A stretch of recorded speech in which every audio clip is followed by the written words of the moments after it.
Hello friends, आपका स्वागत है मिनी आईएएस के यूट्यूब चैनल पर। आज हम लोग बात करते हैं एक नया नोटिफिकेशन के बारे में। ये नोटिफिकेशन है यूपी पेट का। ठीक है, यूपी पेट यूपी में जो है पिछले साल ही स्टार्ट किया गया था। ये दूसरा चांस है जब यूपी पेट निकला हुआ है यूपी में। ठीक है, इस वैकेंसी पहले समझते हैं कि इस वैकेंसी से होता क्या है या कौन कौन पोस्ट भरे जाएंगे। इस वैकेंसी से जो है ग्रुप सी और ग्रुप डी के जितने भी पोस्ट होंगे यूपी के वो इससे भरे जाएंगे। यूपी पेट में जो है ये पहला एक कॉमन टेस्ट होगा।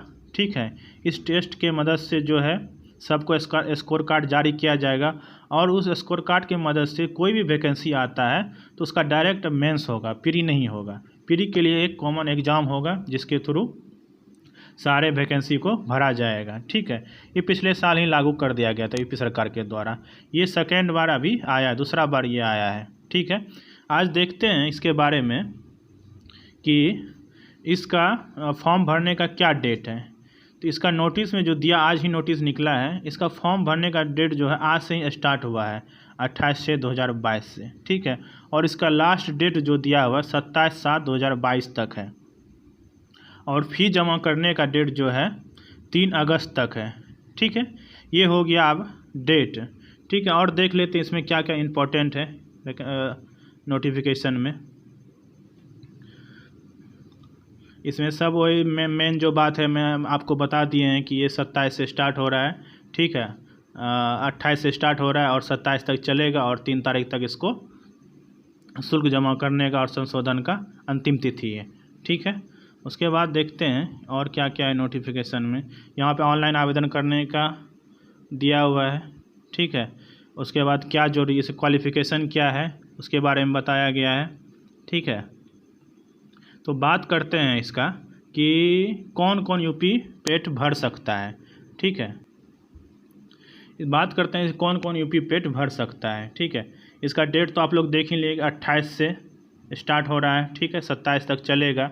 और जनरल ओबीसी को जो फॉर्म भरने में 185 रुपया लगेगा और SC ST को 95 रुपया। बाकी PH और दिव्यांग है उसको 25 रुपया लगेगा। ठीक है, एग्ज़ाम का जो है लास्ट डेट है 27 तक है। ठीक है, और करेक्शन करने का डेट जो है 3 तक है, 3 अगस्त तक। ठीक है, और एग्ज़ाम जो इसका होगा ये सितंबर में प्रस्तावित है। ठीक है, सितंबर में किसी भी डेट में इसका एग्ज़ाम हो सकता है। ठीक है, चलिए बात करते हैं नेक्स्ट कि इसका मिनिमम क्वालिफ़िकेशन क्या है।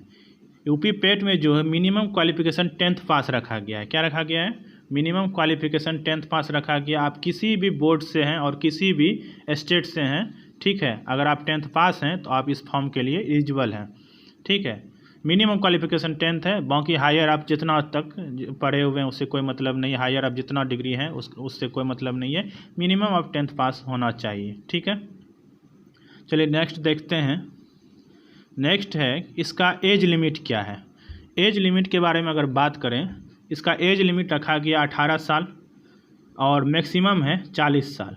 इसका जो है मिनिमम एज 18 साल है और मैक्सिमम 40 साल है अनरिजर्व के लिए।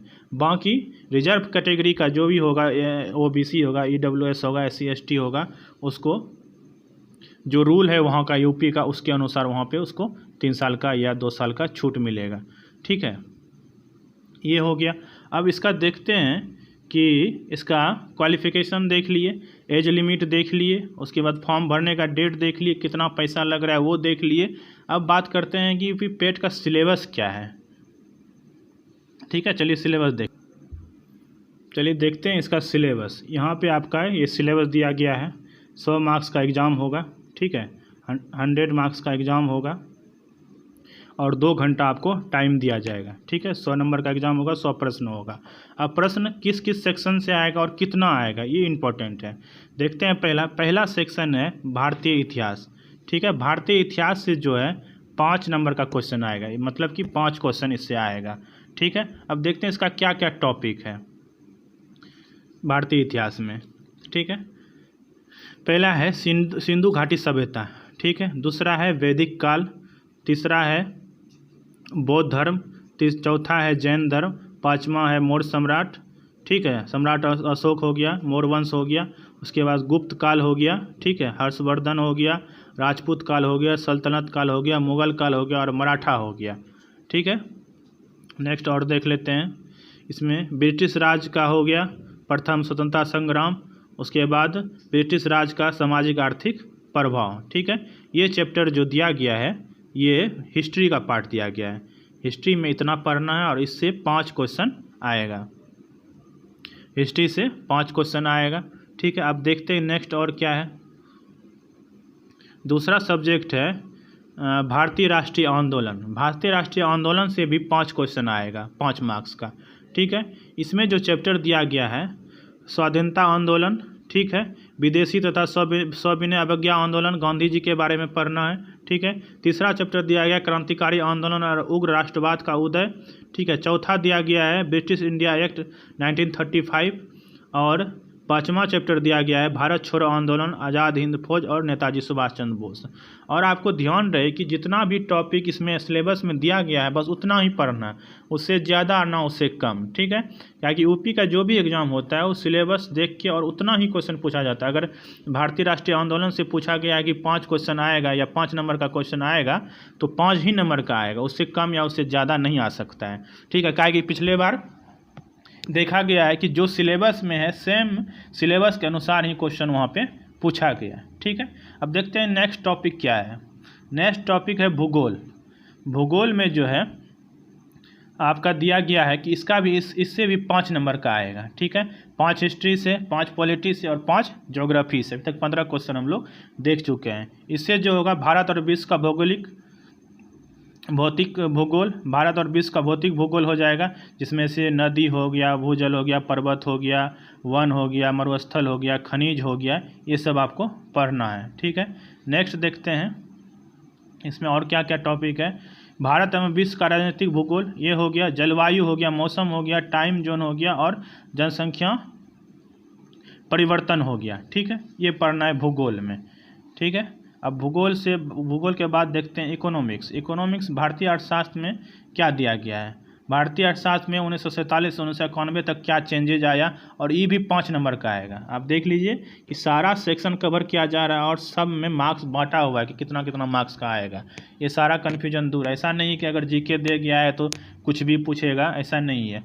सब सेक्शन से मिला हुआ एकदम सिस्टमेटिक ढंग से है, अरेंज किया हुआ है कि 5 हिस्ट्री का रहेगा, 5 ज्योग्राफी का रहेगा, 5 इकोनॉमिक्स का और 5 पॉलिटी का, ठीक है।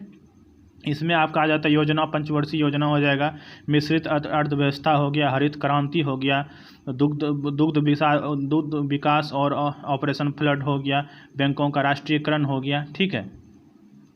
नेक्स्ट देखते हैं और क्या टॉपिक है इसमें और है वर्ष 1991 में आर्थिक सुधार, ठीक है। उसके बाद 2014 के पश्चात सुधार कृषि में, ढांचागत श्रम सुधार, आर्थिक सुधार, जीएसटी, इसके बारे में आपको पढ़ना है, ठीक है।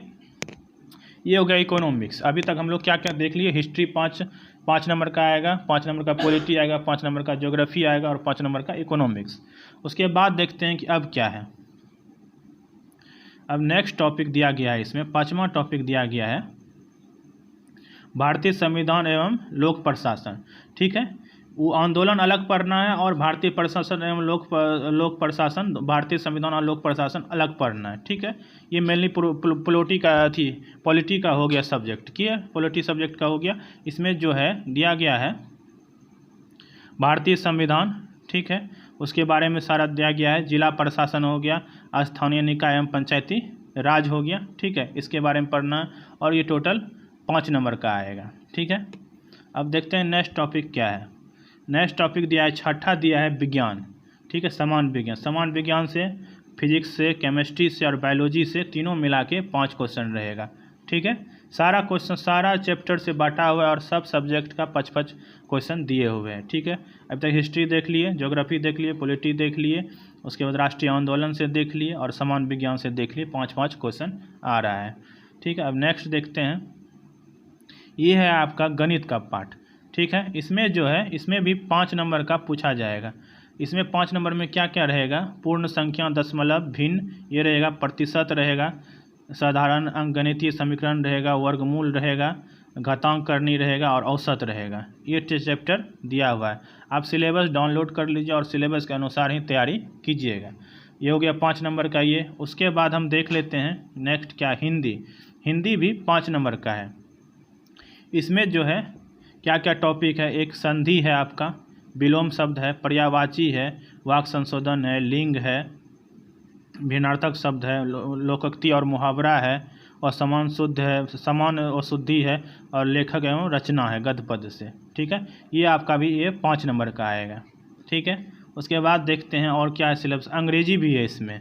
अंग्रेजी में जो है व्याकरण और गद्यांश आएगा, कॉम्प्रिहेंशन आएगा, ये भी 5 क्वेश्चन आएगा। ठीक है, सारा चैप्टर कवर किया गया और सारे का सारे चैप्टर का जो है, सारे बुक का जो है 5-5 क्वेश्चन सारे सब्जेक्ट का लिया गया है। ठीक है, अब देखते हैं रीजनिंग में क्या पूछ रहा है। रीजनिंग का जो है, रीजनिंग में भी 5 क्वेश्चन आएगा। ठीक है, 5 क्वेश्चन में जो है यहाँ क्रम रैंकिंग हो गया, संबंध हो गया, कैलेंडर हो गया, कथन एवं कारण हो गया, कोडिंग डिकोडिंग हो गया। ठीक है, ये आप लोग देख लीजिएगा, सिलेबस रीजनिंग का हो गया। ठीक है, ये भी 5 नंबर का रहेगा। अब नेक्स्ट देखते हैं करंट अफेयर। करंट अफेयर का बहुत बड़ा रोल है। करंट अफेयर जो इसमें रहेगा 10 मार्क्स का रहेगा। ठीक है, इसको आपको देख के जाना है। उसके बाद आप आ गया जीके का पार्ट कि जनरल अवेयरनेस क्या रहेगा। जनरल अवेयरनेस भी 10 मार्क्स का आएगा। ठीक है, करंट अफेयर 10 मार्क्स का और जनरल अवेयरनेस भी 10 मार्क्स का। ठीक है, इसमें जो है भारत के पड़ोसी देश राजधानी मुद्रा हो गया, उसके बाद भारत राज्य और केंद्र शासित प्रदेश हो गया, संसद हो गया, लोकसभा राज्यसभा हो गया, उसके बाद राष्ट्रीय अंतर्राष्ट्रीय दिवस हो गया, विश्व संगठन और उनके मुख्यालय हो गया, उसके बाद आपका पर्यटन स्थल हो गया, उसके बाद कला संस्कृति हो गया, भारत विश्व के खेल हो गया, उसके बाद भारतीय अनुसंधान संगठन हो गया, और यहाँ पे पुस्तक हो गया और लेखक हो गया। ये आपका हो गया जनरल अवेयरनेस का पार्ट। ठीक है, ये 10 नंबर का रहेगा। नेक्स्ट देखते हैं अब जो है और क्या क्या है। 10 ये 12वां टॉपिक हो गया। और 13 में जो है क्या दिया गया है, हिंदी का कॉम्प्रिहेंशन रहेगा। ठीक है, इसमें जो है 2 कॉम्प्रिहेंशन रहेगा, 5-5 मार्क्स का रहेगा। तो आपका हो गया ये टोटल 10 मार्क्स का। ठीक है, उसके बाद और 2 ग्राफ रहेगा, डीआई का क्वेश्चन 2 रहेगा। ठीक है, उससे भी 10 क्वेश्चन, 10 नंबर रहेगा, 5-5 क्वेश्चन करके। ठीक है, और टोटल जो है टोटल जो है मैथ से जो है 20 नंबर का रहेगा। एक 2 ग्राफ इससे, 2 चार्ट इससे। ठीक है, टोटल 5-5 क्वेश्चन का रहेगा, तो 5 का 20 हो गया, और 20 नंबर का मैथ रहेगा, और कॉम्प्रिहेंशन आपका हो गया 10 मार्क्स का। ठीक है, टोटल जो हो गया यहाँ पे टोटल 100 मार्क्स का हो गया। ठीक है, और इसमें निगेटिव जो है 1/4 है। अगर 4 गलत हुआ तो आपका 1 नंबर काट लिया जाएगा। ठीक है, और सारा जो होगा एनसीईआरटी बुक से ही फॉलो करेगा और उसी को आपको पढ़ना है। ठीक है, तो आप लोग क्या क्या देखें यहाँ पे देखें। हम एक बार बात कर लेते हैं फिर से शुरू से कि हिस्ट्री का रहेगा 5 क्वेश्चन। ठीक है, उसके बाद राष्ट्रीय आंदोलन से रहेगा 5 क्वेश्चन, भूगोल से रहेगा 5 क्वेश्चन। ठीक है, उसके बाद इकोनॉमिक्स से रहेगा 5 क्वेश्चन, उसके बाद संविधान पॉलिटी से रहेगा 5 क्वेश्चन, विज्ञान से रहेगा 5 क्वेश्चन, उसके बाद अर्थमेटिक जो होगा इससे रहेगा 5 क्वेश्चन। 5 क्वेश्चन अर्थमेटिक हो गया, और डीआई से 20 क्वेश्चन, टोटल हो गया कितना, 25 क्वेश्चन। ठीक है, उसके बाद जनरल हिंदी, समान हिंदी से जो रहेगा व्याकरण वाला पार्ट वो 5 नंबर का रहेगा, अंग्रेजी का 5 नंबर का रहेगा। ठीक है, और रीजनिंग का 5 नंबर का रहेगा। ठीक है, उसके बाद करंट अफेयर 10 मार्क्स का रहेगा, और जनरल अवेयरनेस जो है 10 मार्क्स का रहेगा। ठीक है, और जो है हिंदी में गद्यांश रहेगा 2 ठो, जिसमें 5-5 क्वेश्चन रहेगा 10 मार्क्स का। ठीक है, और ये आपका दोनों हो गया मैथ वाला पार्ट कि 4 डीआई रहेगा, डीआई से 20 क्वेश्चन आएगा। ठीक है, और 20 मार्क्स का रहेगा। और इसका हम निगेटिव देख लिए हैं कि निगेटिव जो है 1/4 है, 1/4 यहाँ पे निगेटिव दिया गया है। ठीक है, बात करते हैं, अभी नोटिफिकेशन आया है, आज 28 है, 27 जुलाई तक चलेगा इसका फॉर्म भरने का डेट। ठीक है, उसके बाद इसका सितंबर में एग्ज़ाम रखा गया, सितंबर लास्ट तक इसका एग्ज़ाम हो जाएगा। अगर आज से जोड़ें तो जुलाई पूरा अगस्त और सितंबर 3 मंथ है आपके पास, लगभग 80 से 90 दिन है आपके पास। आप लोग तैयारी में लग जाइए, ठीक है, और अभी से तैयारी करना चालू कर दीजिए, क्योंकि अब की बार ज़्यादा फॉर्म, पिछले बार हुआ था क्या कि फॉर्म कम गिरा था, कितना को पता ही नहीं चला, बहुत बच्चा को ऐसा था पता ही नहीं चला कि ये पेट क्या होता है, क्या होगा इससे, ठीक है। तो उसमें बहुत सारे बच्चे फॉर्म नहीं भर पाए थे। लेकिन इस बार क्या होगा, इस बार ज़्यादा से ज़्यादा लड़का फॉर्म भरेगा, और जिसका पिछले बार मार्क्स कम आया था वो भी फॉर्म भरेगा। इसलिए आप लोग ध्यान से इसका फॉर्म भरिए, ठीक है। और बाकी आगे का जो भी तैयारी रणनीति होगा हम आपके पास लेके आएंगे। अभी के लिए धन्यवाद। अगर आप नए हैं तो प्लीज़ सब्सक्राइब करके जाइएगा, ठीक है। धन्यवाद।